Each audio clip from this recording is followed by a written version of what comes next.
Welcome to the All New Marvel Roundup, the Southgate Media Group weekly guide to the Marvel Comics of the week. As always, it's me, Phil, joined by Charlie, Esther. Alright, let's dive in. There's a lot of good stuff this week. My first book will be Uncanny X-Men number 600, which is, I believe, months late. It's the wrap-up to Brian Michael Bendis' whole X-Men saga. So this is pre-Battle World. Yeah, I believe so, because I believe it was supposed to originally be out in, might have even been June or July, but yeah, it's pre-Battle World. Because, I'll get to it, but, it opens up at, the Jean Grey school. Hank's downstairs in his lab, and Storm asks him to come up, and basically everyone's there. The X-Men, the all-new X-Men, basically everyone but Cyclops is there, and, Beast is like, is this an intervention? And they're like, you don't have to call it that. And he's like, oh no, wait, this is a trial, because they're basically getting in his face for, how did they put it? Illuminatiing it up? For taking liberties with the laws of physics and the laws of the space-time continuum and the laws of genetics. Bringing the X-Men forward and all that goodness. Breaking the law, and not man's law. God's law. A bunch of them. But, then they flash back to 25 minutes before that, where, I guess they show Kitty showing up, and she has a reunion with Colossus, and, then his sister shows up, but, I found it interesting that, Colossus says to her, I heard you're going to be married, and she says, you did? Well, maybe. She says, undecided. Meanwhile, I thought she had already accepted the engagement, but she said she's undecided now. Yeah, well, now she's talking to her ex, and she doesn't want to rub it in poor Peter's face, Yeah. So we get a nice, heartfelt reunion between Colossus and Kitty, and like I said, his sister shows up, so. Oh, well, both of her boyfriends are named Peter. I just realized that. So what are you saying? Kitty likes Peter? She apparently she has a type. Guy's named Peter, yeah. I guess. So then we go back to the mansion. Everyone's still yelling at Beast. Then we get a funny scene with both the young and old Iceman both finishing each other's sentences. And so they flash back to 30 minutes ago, where they show young Iceman and Jean Grey showing up. And young Iceman tells old Iceman, basically, I'm gay, and I guess that means you are too. And, he's, young Iceman's like, Jean Grey helped me figure this out. And, old Iceman's like, that's why no one likes you, Jean Grey. So he's coming out and outing himself in one fell swoop. Basically, because he says the old Iceman's like, you're going to be a mutant and gay. He's like, how are you more put together than I am? So then I guess old Iceman decides I guess he's basically out now, because both Icemans have a conversation about how hot is Angel, and they say annoyingly hot. So then of course we're back. Everyone's yelling at Beast again. And Beast's whole argument through this whole thing is he's like, everyone's getting on my case. He's like, but no one ever gets on Scott Summers' case like this. Well, what did Scott Summers do aside from try to kill every human on Earth? And kill Xavier, and basically try to start a mutant revolution. Yeah, but that was all within the single time stream, Yeah. It's kind of like, you got to put it in perspective here, Hank. Yeah. Well, Beast. I guess that Beast saw his whole argument is, everything I did was trying to, keep a war between humanity and mutants from coming, and so let's see. Then they flash back to 40 minutes before the whole intervention trial thing, where the young X-Men from the past are there, and we see where Jean Grey finally decides that she's leaving the team. She needs her space, she says, because Scott, the young Cyclops, was off in space with his dad for a while, so she's like, I need my space, and for some reason this annoys young Beast, and I guess there's a thing between Jean and young Beast, then with Cyclops looking on, and he's none too happy about their kiss. But again... But is this young Cyclops looking on? Oh, yeah. Okay, so young Cyclops back from space. And Yeah. in his absence, Beast has been making time with Jean Grey. Yeah. Okay, all caught up. So then everyone's still at the mansion yelling at Beast, and then something's going on in what? Then I guess the Cerebro goes off. There's something going on in Washington D.C. Old Cyclops has gathered every mutant he can, which I guess is basically everyone who's left. It's not an attack. It's basically he's trying to prove a point. He's trying to show humanity. He's like, see, they thought if we all banded together, we would try to destroy humanity, and guess what? We're not. We're just standing around talking. And that's when Magneto shows up. Oh, this doesn't end well, does it? Well, he says, if you finally lost your mind, Scott Summers, he says, but Charles Xavier would love this. So, no, basically Magneto looks like he's on board. So what, they're just doing like a million mutant march? Just... Yeah, it's what it seems like, yeah. Okay. Yeah. Of course, didn't Scott Summers, isn't he like wanted for like murdering a bunch of people?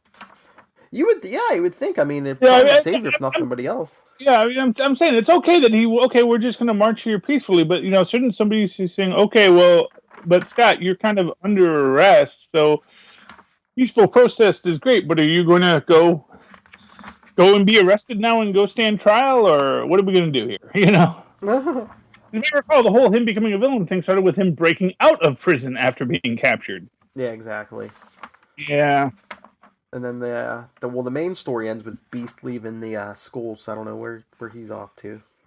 Now he's got to go meet up with Reed Richards and to Charlie, I guess. But then there's like a second story in this book where it's a black and white story and it's an Iceman story. I would assume it's a flashback. It's like Iceman in college. Okay, so it's young Iceman. Yeah, I mean it's in black and white, but they never tell you where it's reprinted from. So I don't know. Because at one point he's making like ice sculptures and stuff, and like a lot of people are in their old outfits. Or he looks like even there's a Ghost Rider one. It looks like the original Johnny Blaze Ghost Rider. Well, maybe it's an originals thing, just using flashback art style. I guess I don't know. Mm-hmm. Was it a good story? Yeah. I mean, it was. I mean, he was fighting guys who were basically non-power. Well. One guy looks like he has some kind of energy weapon, but besides that, he's fighting like non-powered guys. Yeah, it was a decent issue. Yeah, it was a decent story. I'm trying to find the credits, maybe tell us a time frame. Yeah, for some reason it's just I don't know. I'm not even seeing credits on here, so I don't know. But yeah, I mean, the whole issue was overall was pretty good. It was a nice wrap up to Bendis' time on the X-Men. But I give it a thumbs up. Okay. Yay. And like we said, then we'll jump into Extraordinary X-Men #1, which takes place after Battle World. Hooray! We start off with Storm thinking about how she has to, things are going bad for mutants and she has to keep the dream alive. Because I'm assuming Scott Summers is still dead because we don't see him in this issue. Okay. He died on Battle World. Okay. Yeah, but so who knows? But that doesn't mean he's actually dead. It just means that he's, this is going to be interesting. Yeah, because but I guess things are bad because they have Magic bringing in every mutant they could find. They have some kind of new base. They're not saying where. It looks like it's in the mountains somewhere. But yeah, they're bringing in all these mutants because a lot of them are sick, because of the Terrigen mists and everything now. Oh, yeah. Yeah. But Storm and who else? Oh, yeah. Storm and Iceman, old Iceman, go to Empire State University because I guess young Jean Grey's enrolled there now. She's trying to make a life for herself. Yeah. Yeah. But, they lay this whole trip on her. It's like, it's the X-Men, you're the heart of, Jean Grey was always the heart of the X-Men. And then we see Colossus again. But now he's back in Russia. But his sister convinces him to come back. And it looks like Nightcrawler's coming back. He was chasing. They got the band back together. That's what it seems like. Yeah.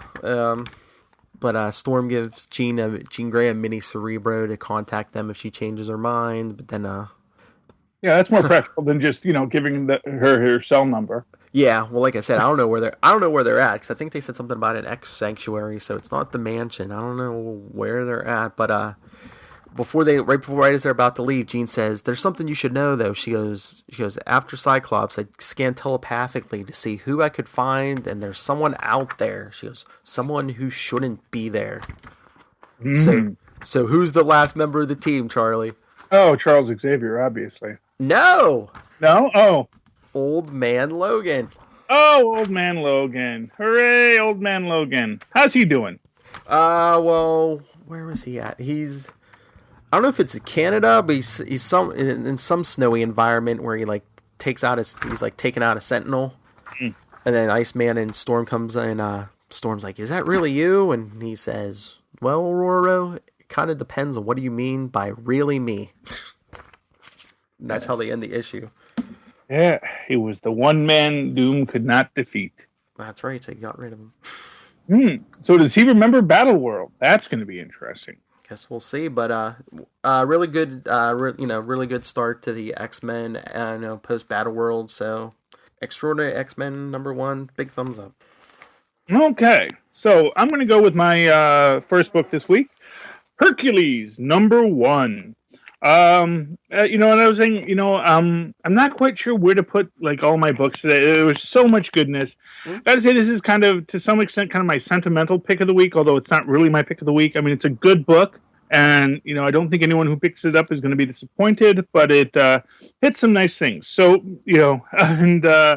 so we open up with these two young boys in Astoria, Queens, looking for mighty Hercules to assist them, because the one boy's older sister is dating a monster. And they go in, and Herc's landlord, who's none too happy about, Herc laboring in her building, because Hercules has a card that says, Hercules, labors undertaken, 35th Street in Astoria, Queens. And, yes.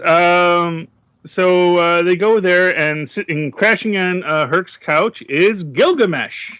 I don't know if this is supposed to be the Forgotten One Gilgamesh. If those who will remember, the Forgotten One took the guise of Gilgamesh when he was briefly with the Avengers, with Reed Richards and Sue Storm.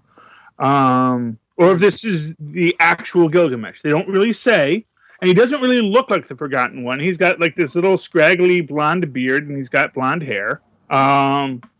And he's kind of doofy looking, because he's wearing his sweats and chilling on the couch eating cereal as Herc is frying up eggs. And you know what? I'll tell you this much: there was all this talk about straight washing Hercules, like hiding this like suggested bisexuality that has been suggested in some stories about Herc. But I tell you, you open it up with Herc cooking with his shirt off and Gilgamesh chilling on the couch. You got to wonder. I don't know. I'm totally shipping Herc and Gil right now. As they make a cute little couple of bears. Anyway, moving right along. So the boys hire Hercules to go save their sister. When you engage the services of a demigod, you have to make a sacrifice, which means you have to give him something of value to you. And they give him their little sea monster Magic the Gathering Pokemon cards, his kaiju cards, which are sea monsters. And Hercules says, "I enjoy sea monsters." And they go off. Hercules is telling them about a little bit of Greekiness and his history, and he says, one kid says, "You're really Hercules?" Says, "Yes, that is just a name. I am also Heracles, and before that I had other names." "What are the names?" "Old names that were old by the time writing began, names that were sung. I go by Hercules. I've become an adjective. Foolish to ignore that kind of recognition." Then they meet the what is he? He is Umarat. Umrut, I believe they call him. And the Umrut is very mad at Hercules. He says, "You're going by the name Hercules. You should be Heracles." And they get into a little bit of argument about the old ways versus the new ways. And Hercules saying the old ways are done. We have to embrace the modern world. In the middle of the fight, he has a vision of Athena and they make this thing about when they're addressing, in the proper godly fashion, they do the whole Greekicized letters and start doing the these and thous. But then Athena fades without actually speaking to him. This unnerves Herc a bit, but he continues his fight with the Umrat. Uses some thermal imaging scan to find the man's heart, and then tases him in the heart, which disperses him for a bit. Then Herc goes and fights the sea monster that the UN General Assembly called and said, "We're having a sea monster attack." He says, "Right up my alley." And they're on the news. The news is talking about the new lean, mean Hercules and Hercules' new image and new thing. Hercules comes home and he says, "Herrick, that you?" He says, "Aye, busy day?" "Mm-hmm, sea monsters." And Gil says, "Oh, those are the worst." He says, "Gil, it's probably time you took a shower, got back on your feet. There's work out there." He says, "I will soon. I don't feel part of this world anymore, Herrick. I am forgotten. I don't know what use I am. You are a hero, Gil. The world always needs those. Not our kind, Herrick. We don't have capes or rocket boots or web shooter things. Maybe, but we've got experience, Gil. More than any. Huh, too much. I'm going to get you back in the game, Gil. You can help me make some new myths." So then they go and chill out and make some ramen and pierogies. And they had made a mention earlier that Gil was saying his tablet was buzzing, and Gil says, "I preferred them when they were made of clay." He says, "They haven't been made of clay in quite some time." But now he says, "Ramen, command some on your tablet. The modern age is not without its wonders." And then they order ramen and they chill on the couch. Two hairy, shirtless men. Well, one of them shirtless, but great book. Really loved it. Like I said, I'm excited to see if Gil is Eternal Gilgamesh or is the actual Sumerian man god Gilgamesh, which would be pretty dang awesome if it is, because he has not been a character in the Marvel Universe yet, and really a character who's been largely ignored. Although I, of course, have my little fan series about Enkidu, but I'll let them have Gilgamesh too. He's public domain. What's your next book there, Gil? Or Phil? I got a number one. It's Nova number one. So Sam Alexander's back, and so is his father Jesse, and they're both Novas. The issue opens up with Sam at the movies with his friends until he gets a alert on his phone that there's a nearby fire. So he tells the guys, "I got to take off. I got to do something for my mom." So he flies to the fire. His father's already there, and they go into the house to search for people trapped. And it seems Jesse's helmet's been on the fritz, so his power's cut out. So he's stuck in the middle of the fire until Sam comes in, gets him out, and then he goes back in because they think they hear someone else still in there. Which is when Sam goes back in, pulls the family's cat out.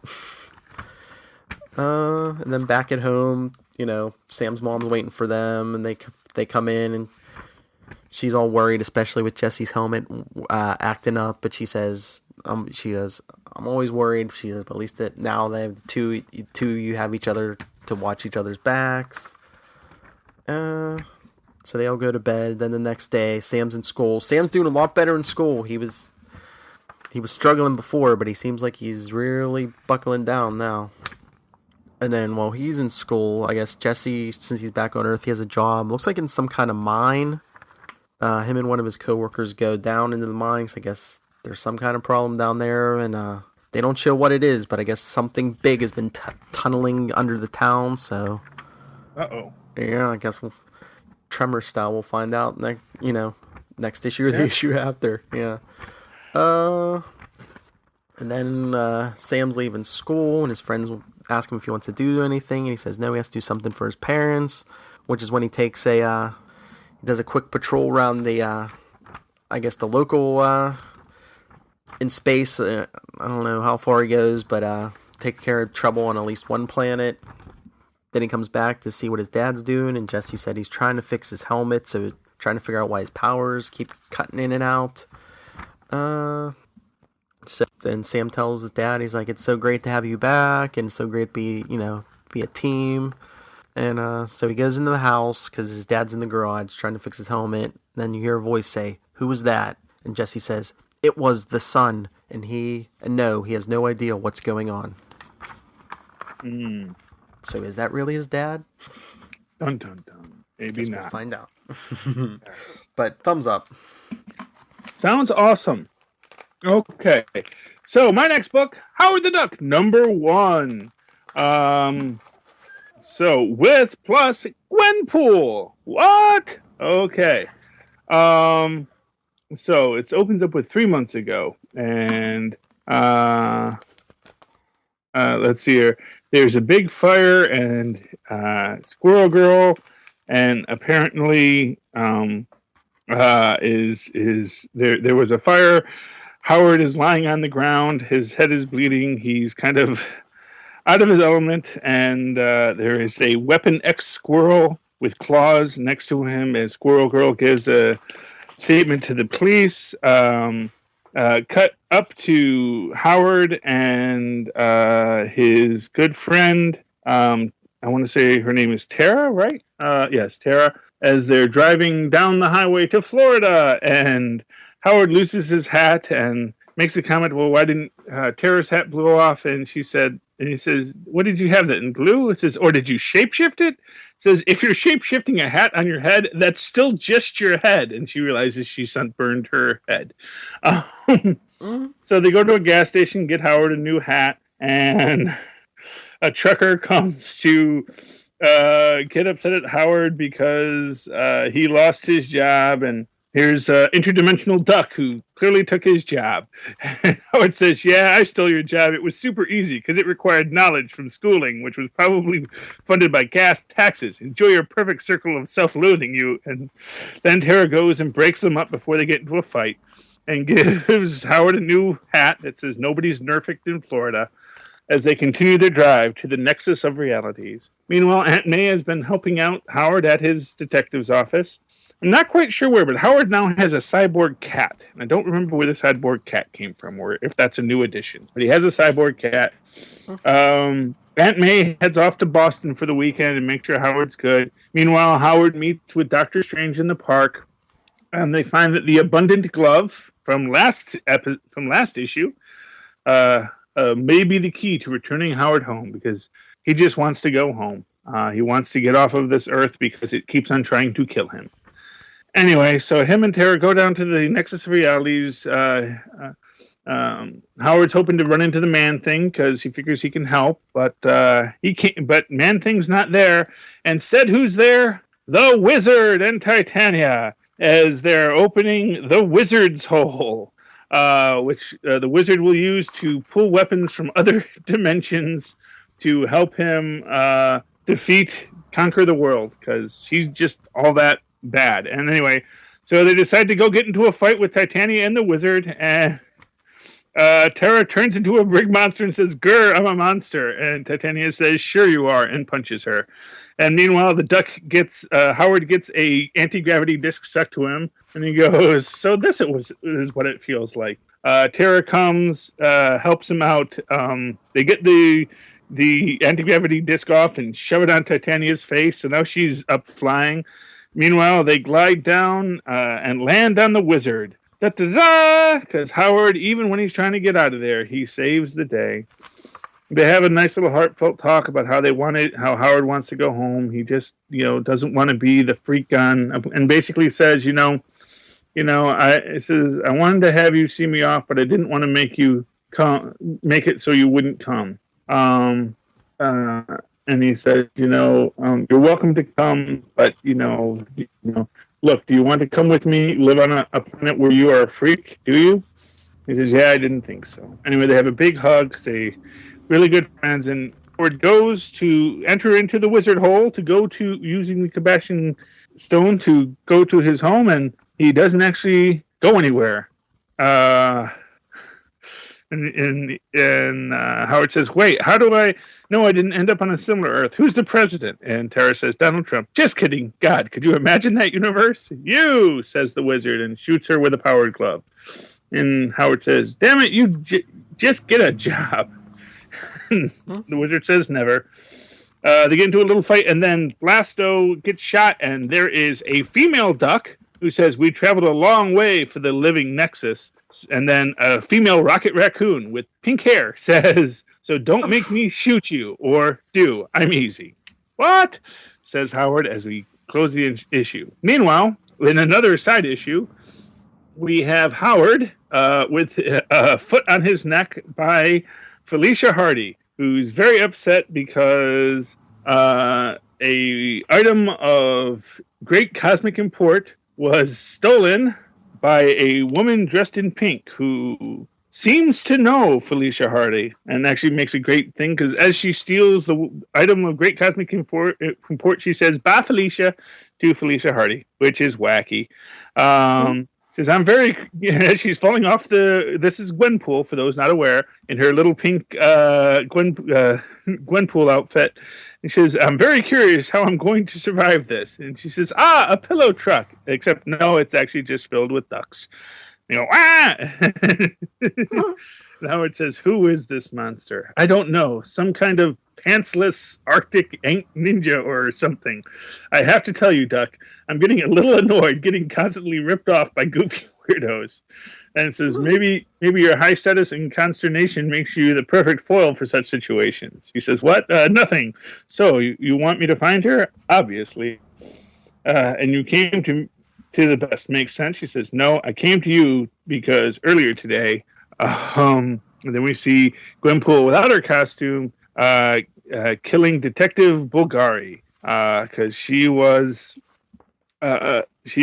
Felicia's inside man. Says, "Yeah, my best is currently embalmed and surrounded by a drunk gaggle of tearful New York's finest. This girl knows me somehow, and she knows my associates, and you are absolutely not an associate.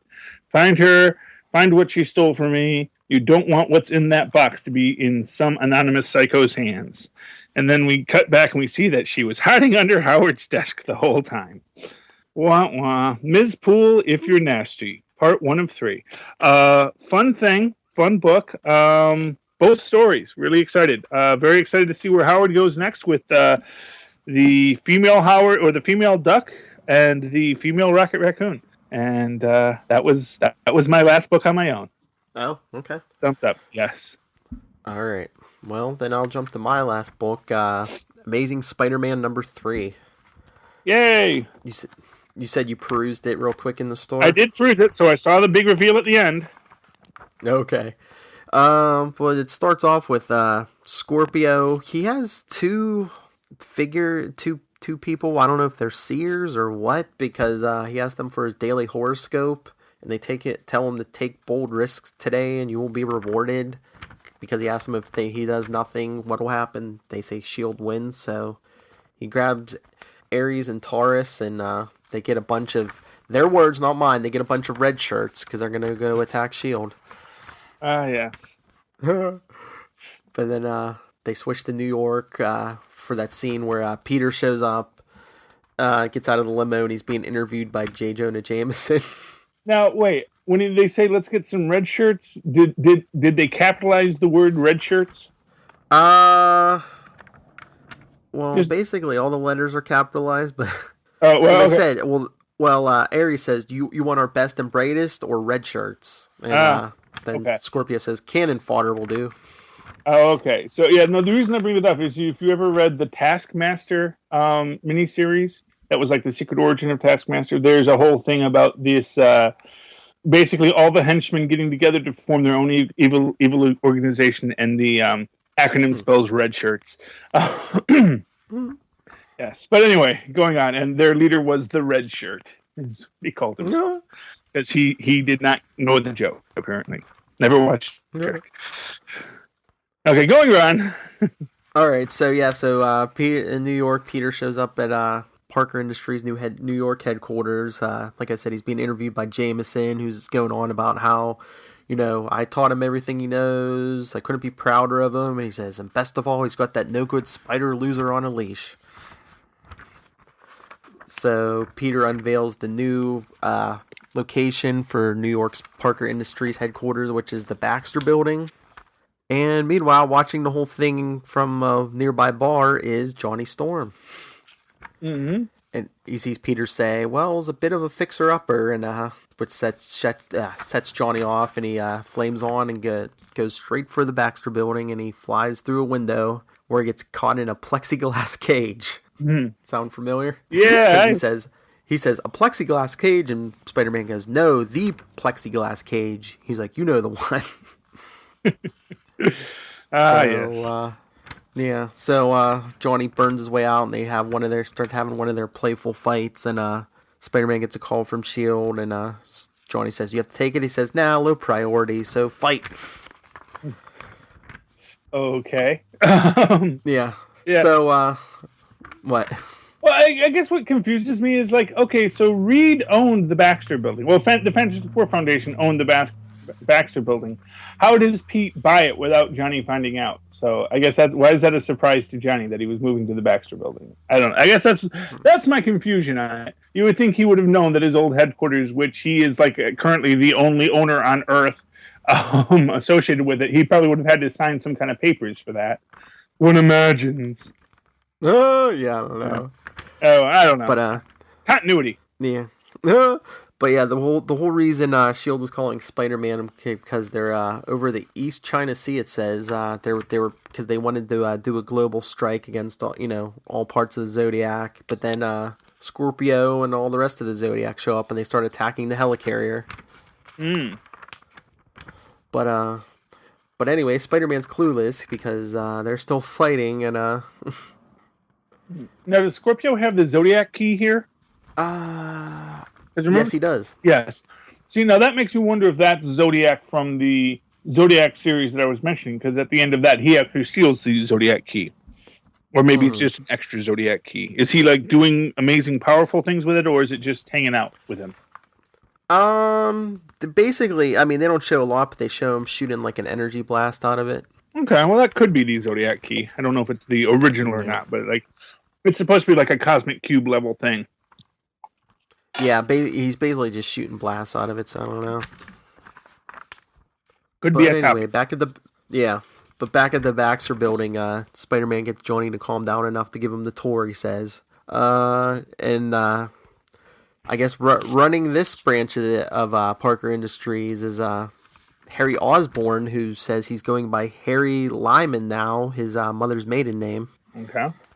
And because he said because Spider-Man says he's good at business, and Harry says, and I'm Pete's best friend. And Johnny goes, "You're his best friend." And Spider-Man has to remind him, he goes, "Yes, he is Peter Parker's best friend."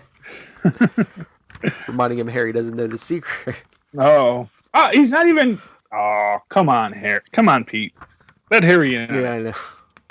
Yeah, but I mean, how many times has Harry, gone crazy and become the Green Goblin? And maybe you don't want him to know. But then why are you putting him in charge of your company? I mean, Yeah, I know. So they continue to tour. Yeah, exactly. But they continue to tour, and Johnny wants to see his old room, and Peter says, "Oh, that's the private executive washroom now." Then he takes him to the garage and shows him that he built a new Spider-Mobile, and Johnny says, "Build a Spider-Mobile without me," and that which sets him off again. Yeah. And they seem to fight again. Yes. Always lots of fights. I'm getting too old for fights in comic books. I don't know, man. I want my talkie comic books back. It's too much time spent punching, not enough time talking about why we're punching. But then too many people show up, so Pete has to change, and I guess his whole Spider-Man suit now is I don't know if it's nanites or something, because he just hits a button on his watch and the whole suit seems to like melt off him. Oh yeah. And he has his whole outfit on underneath it. Okay, sure, why not? We'll go along with it. Yeah. What's the story? So Peter's like, well, since Spider-Man had to leave, I'll finish Johnny's tour. And he takes him down to the lobby. He says, if you had just walked in through the lobby like a normal person, you would have seen this first. And what's he have down there? He has a statue he commissioned from Alicia Masters. It's the Fantastic Four and Franklin and Valeria. because he tells Johnny, he tells him why he really bought the Baxter building. He says everyone was trying to buy the place. Alchemex, Roxxon, Hammer. He's like, I outbid them all so I could hold on to it until the day the FF come back. Because he tells him, he's like, this will always be the home to the Fantastic Four. Aw, that's sweet. Yeah, so they go out to they go back to the bar with Harry, and Pete finally answers his watch, and Mockingbird tells him that because I guess Harry doesn't know the secret, but Mockingbird knows his identity now. Yeah. Well, it's Shield. She tells him, yeah, it's Shield. Yeah. But she said Zodiac. She thinks they decrypted all the stolen data, and they were able to shut down all the Parker tech on the helicarrier. So they're gonna go ahead with their global strike in a few hours. And Pete asks Johnny if he wants in, and he says, "Yeah, I've always got your back." So then they toast with Harry, and then we get that final page that you said you saw.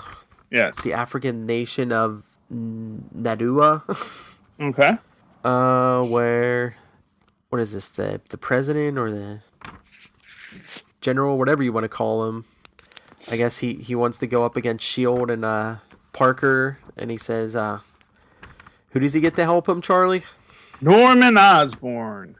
That's right, Miss face all bandaged up. Norman Osborn. Well, it makes me wonder if this is the not crazy Norman Osborn that we saw at the end of the Goblin King storyline in Superior Spider-Man.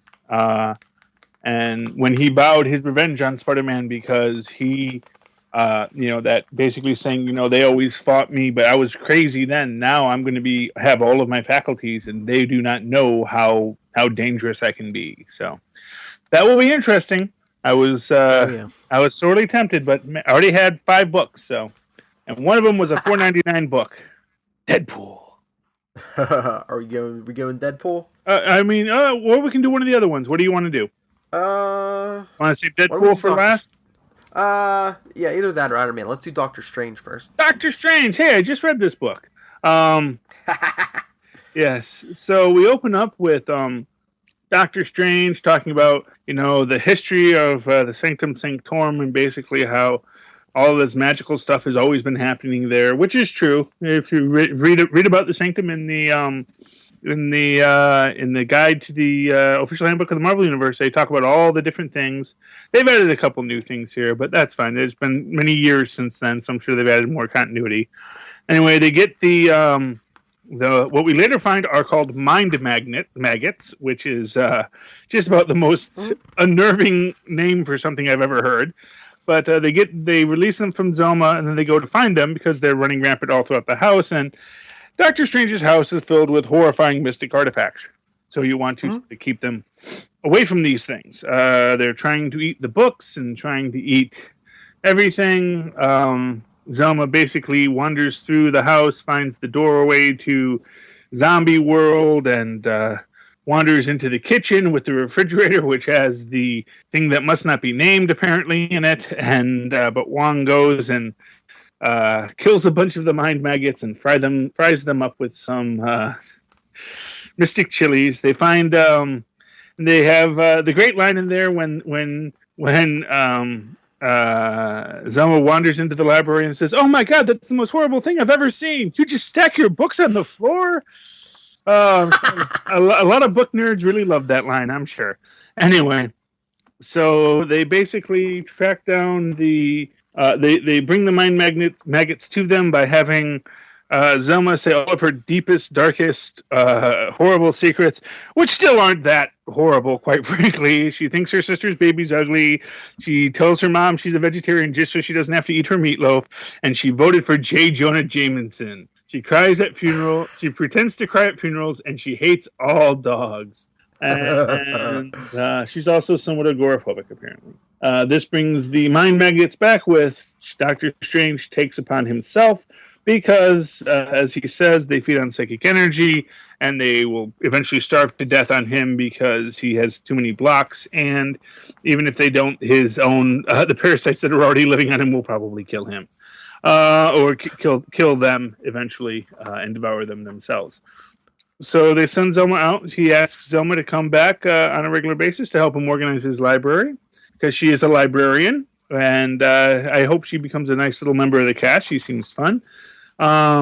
She asks if organizing his books is sorting his books was a euphemism. And says, if you think my library is a disaster, you should see my love life.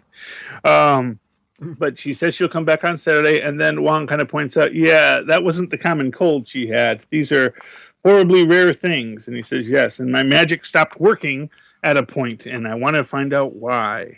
And meanwhile, from one of the rooms in the house, the sorcerer supreme of the previous world we saw that was being killed by the Empiricu wanders through, and he says, yes, I've made it. Now, if only I can find the sorcerer supreme of this world. No! As the Empiricu come and pull him back to burn all the magic out of him. So,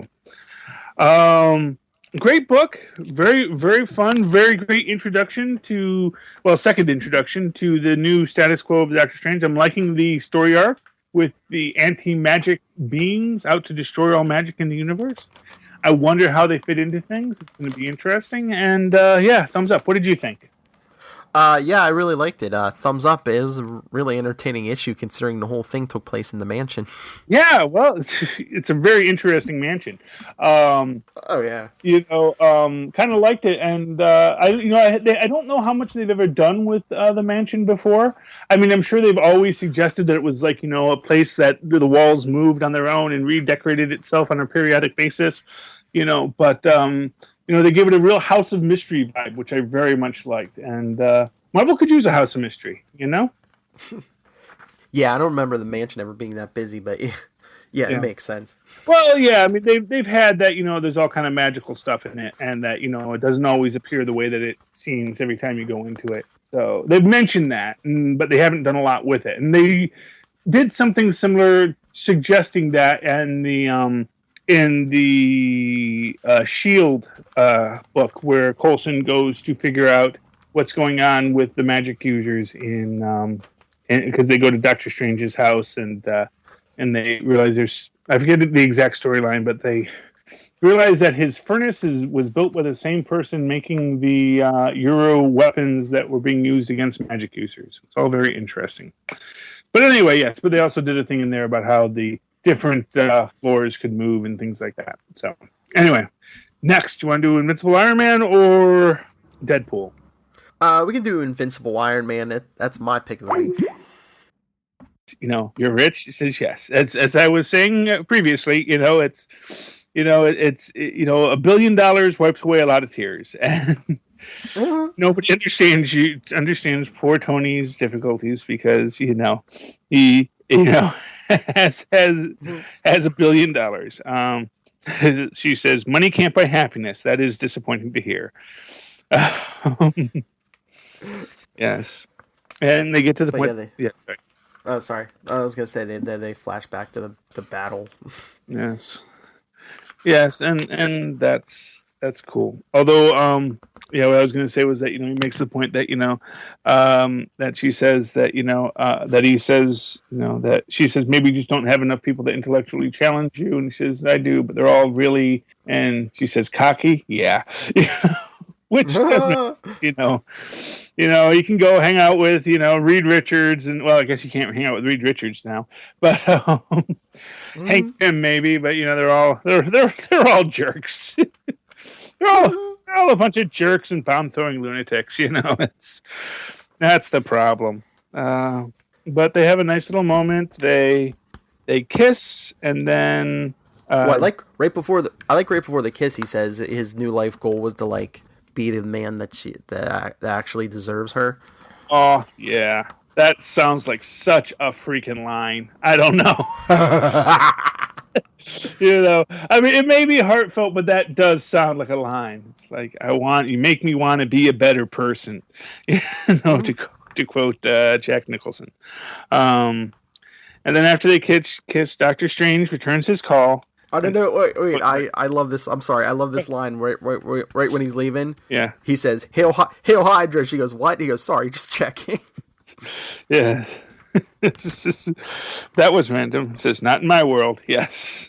I got to make sure, Of course, if she was really Hydra, she would know Tony Stark is not Hydra, and so then he flies off, and then he goes to hang out with Doctor Strange, and they're kind of disturbed by the fact that there's an extra wand of Watum, and very disturbed that that why is Doctor Doom not gathering up these weapons of immense power? That's sort of his thing. That's what he always does.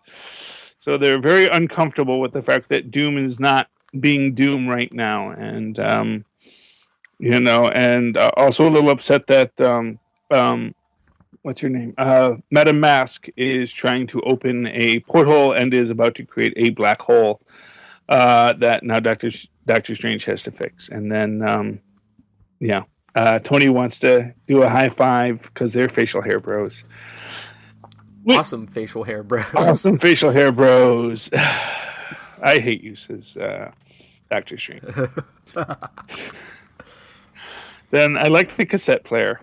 I know, he's like, where does someone even get a tape recorder these days?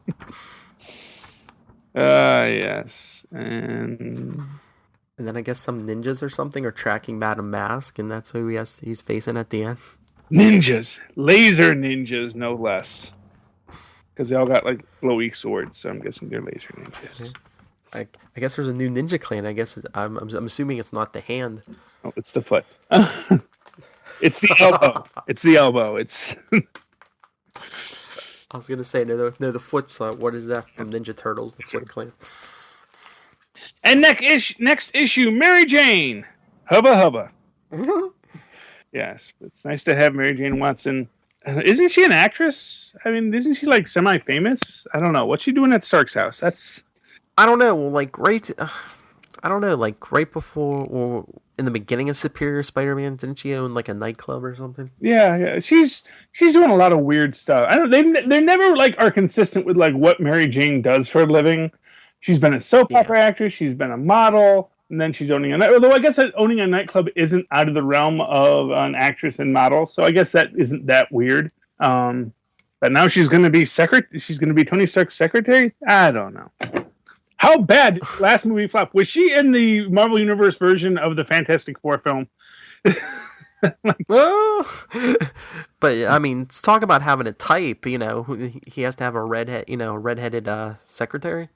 I guess so. Okay, and that brings us to...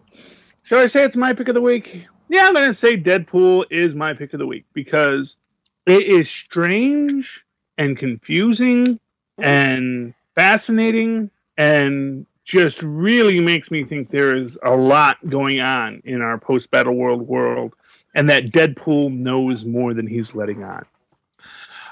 So we open up with Deadpool breaking into a place to steal a flash drive on Lucky Rabbit's foot. He faces off against the White Fox, who they have a nice little fight and a chat and a talk. And then she unmasks him, and it's James Bourne, who I do not know who that is. But, he's Solo, I guess. He was the guy who was Deadpool once, wasn't he? Was he Deadpool at one point? Was that a story? I don't know if he was Deadpool, but if it's Solo who I'm thinking about, he was like a Punisher ripoff who showed up in like Spider-Man in like the early 90s. Oh, okay. So yeah, I'm trying to remember who these guys are, but so we find out that he is actually part of the Deadpool Corps, and we see a couple other Deadpool Corps. We see the Terror, who and just not for nothing, these guys are like murdering a lot of folks around, man. For someone as public as Deadpool just doing all this murdering, it's a little disturbing. And we got the Terror. He's hanging out with Fool Killer, I believe, who I know is another Punisher kind of knockoff. Man, I wonder if they're going to get the Laughing Mask in here, who was like he was like the 1940s Punisher. He was cool. Came back in the miniseries. What was it, the 7 or the 11 or the 12? The 12. That's right.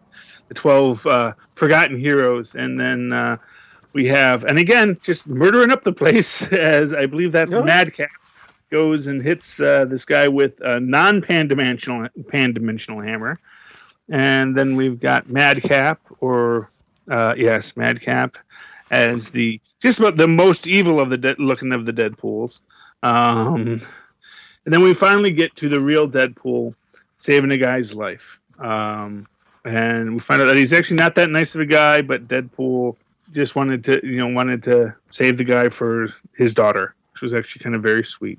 And then we cut to the Avengers with Deadpool at the Schaefer Theater. And he references the fact that he used to work for Heroes for Hire. And then he's meeting with the Deadpool group, and someone forgot to open the window for Stingray. Which is... I'm not even sure how Stingray got into this whole mix, but okay. Looking for work. Yeah, hey, we all need to work, and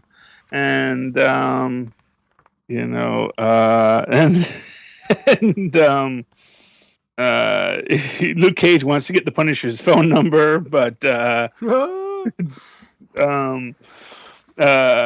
doesn't want to give it. So Luke Cage knows who Daredevil is, and it says, "I'm not even in private practice anymore, but I'll draw up a cease and desist for you pro bono. I owe Deadpool one." It says, "The Punisher just this one time. Hello, Matt." And then we see that Deadpool's wife, who's currently with a werewolf and a Gorgon, who is not pleased with Deadpool's foolishness. This is not the man she married, as she says. And then you see Sabretooth waxing about how he wishes he could just get the things that he wants to. And I don't know who this... Oh, was that supposed to be Rasputin? Or I'm not quite sure who that guy is in the bar. Migalotos. I'm guessing his name after Migalotos. I'm sorry. I don't know. I think it's one of the S.H.I.E.L.D. agents he was working with before.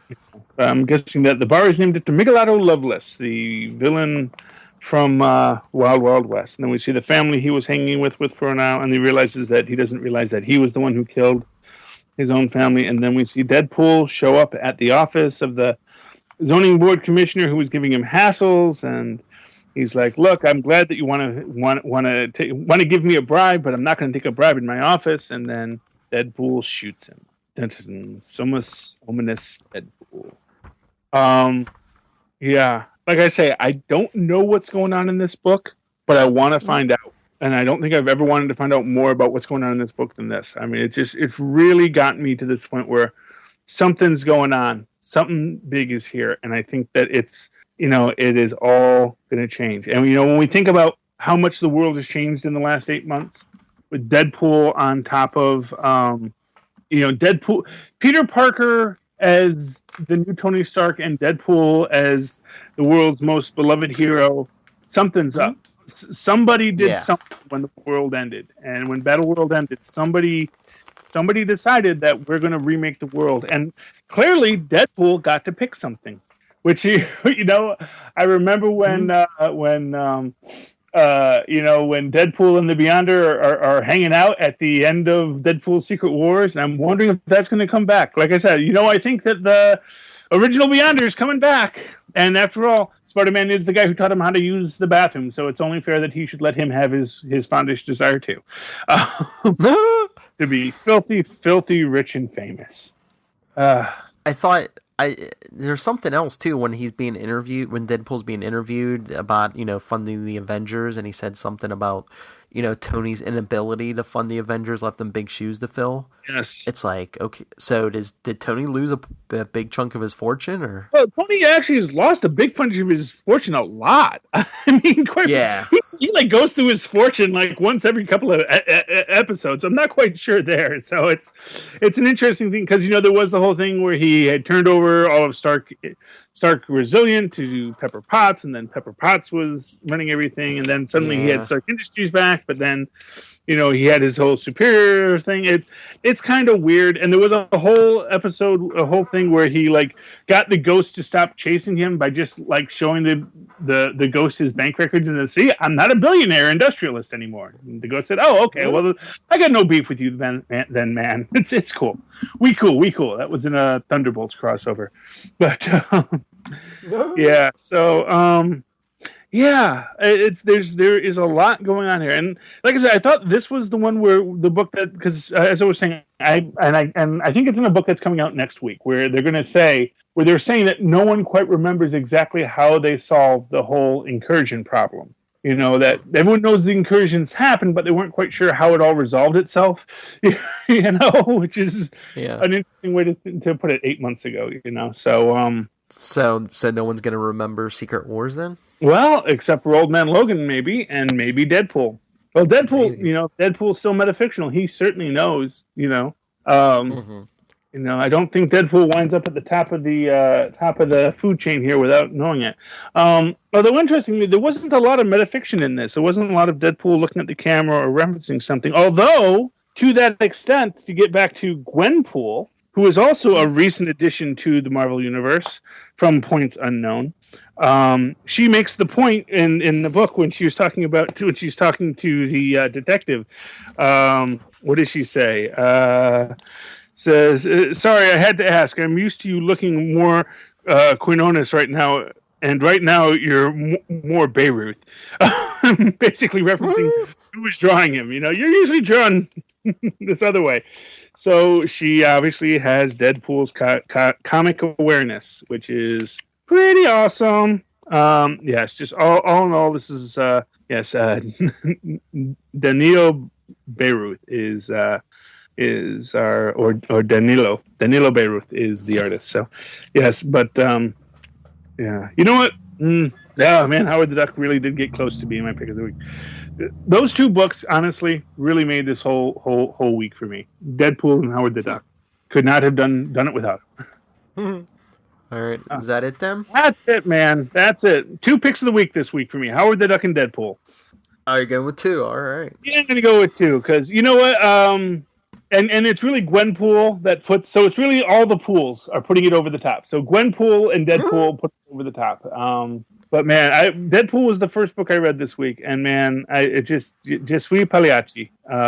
When Deadpool is the clown who cries, and killing the guy, there's so much in there. It's just there's so much story that's going to be going on in Deadpool, and I'm so glad to be a part of it. Mm-hmm. I'm so glad they took my $5 to let me read these stories. Although I was saying, now I have to really start using my digital comics now because, I've been trying to find like old comics, and I realized, man, if I just use my digital things, I could just be looking this up on my phone because I would own those comics that I already do since I have the code. So, future thing to do. Okay. All right, everyone. Follow us later in the week. The Super Connectivity. I have a feeling it's going to be a good one. Fingers crossed. Oh, it always is. But if you want to talk to us about anything you heard tonight, or with your ideas for the upcoming Marvel vs. DC special podcast we're going to do with Charlie vs. Lilith, with me as the final arbitrator, you can email us, marvelroundup@gmail.com. On Facebook, we're facebook.com/All New Marvel Roundup. And on Twitter, we're @Marvel_Roundup. And of course, you can always talk to me about Marvel or DC. You can email me, nightwingpdp@gmail.com. And on Twitter, I am @NightwingPDP. Charlie, where can the people find you? You can always follow me on Twitter @CharlieEsser, CharlieEsser. Look for the 2 E's in the middle for quality. And of course, you can always like my Facebook page, Charlie Esser, and write to me at superconnectivityblog@gmail.com. There you go. All right. Well, that's it for this week. Come back next week. I'm sure there's a lot more good stuff coming out. But until then, Charlie and I will be busy organizing the brand new Deadpool fan club. Yay. Good night.